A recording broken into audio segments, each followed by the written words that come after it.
learning to think from the end rather than about the end. People say, well, you're so productive, you get so much done, you've written so many books, you've done so many CDs, you've done all these PBS shows, you've done movies, and you know what? I basically think I screw off a lot. I don't really think I do that much at all. I mean, you can't even imagine. I mean, I take time to exercise 3.5 to 4 hours every single day of my life, every day. My kids will tell you. I swim in the ocean every day. I do yoga for 90 minutes, almost every single day of the week. I walk at minimum an hour and a half every day of power walking on top of all of the other things. It's hard for me to imagine myself not doing, because my imagination is so strong and such a part of what it is that is my life, that how it manifests isn't nearly as significant as that I keep my imagination sharp and focused. And I want to read you a little bit of Neville.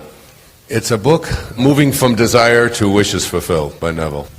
The great secret is a controlled imagination and a well-sustained attention firmly and repeatedly focused on the object to be accomplished.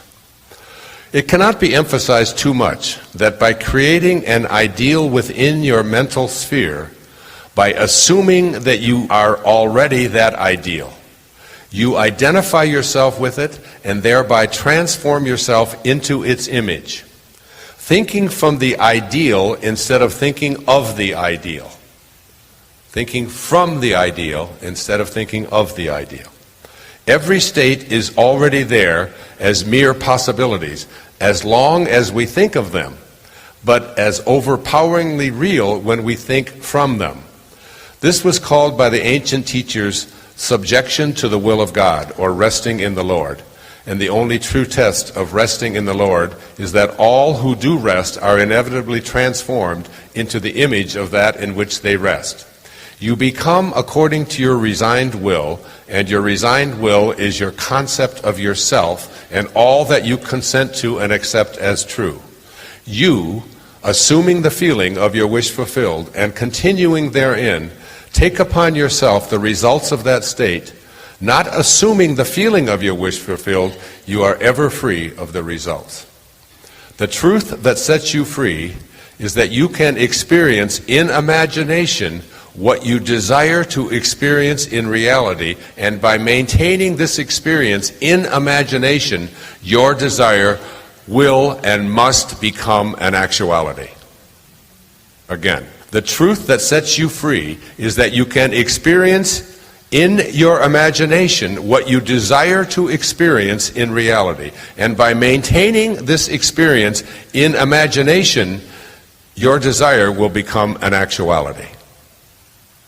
Now, all I can say to you about that is that it really works. The first part of this is the power of your imagination. The second part of what I'm speaking about here is thinking from the end. The third concept, after thinking from the end, is these words. If you're taking notes, I want you to really have them underlined. These are the words that Neville has spoken that really resonated with me.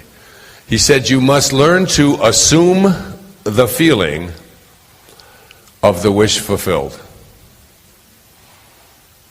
Assume the feeling of the wish fulfilled. Whatever it is that you have in your imagination, this is the only tool that you have for bringing it into real, for hardening it from a thought to perhaps first an image, and then a condition, and then a event, and then an object.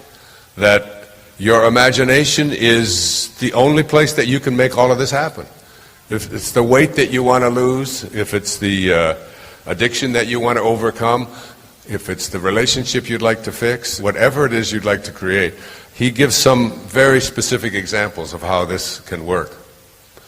Assuming the feeling of the wish fulfilled means that in your imagination, You have created what it is, what you have imagined for yourself. You think now from that end rather than about that end. And now you assume the feeling of that wish being fulfilled. And where do you experience feelings? In your body. That's what the body is. It's the reservoir of feelings. They show up in your flushing. They show up when you get embarrassed. They show up when you get joyful. They show up when you get sad. You know, you have physical manifestations of feelings. You assume the feeling of this wish being fulfilled. So what does it feel like within you to have this thing materialize? He makes a big case for creation itself, that you have really no control over the details. And you don't get to be a part of creation, he says, because creation is already complete. What you get to decide is what aspect of creation is going to manifest or materialize or show up into your life. That's what you get to do. You don't get to go out there and make mosquitoes or create flowers and all. All of that is being done by the great invisible Tao. What you get to decide is what extent of what is already being created and is part of creation that you are participating in, what share of it is going to manifest and be a part of your life. And you do this through the assumption of a feeling of a wish fulfilled. So that you imagine what it is that you would like to have or to be or to manifest, and you imagine this for yourself, and then what you do is you feel it in your body. And you ask yourself, what does it feel like?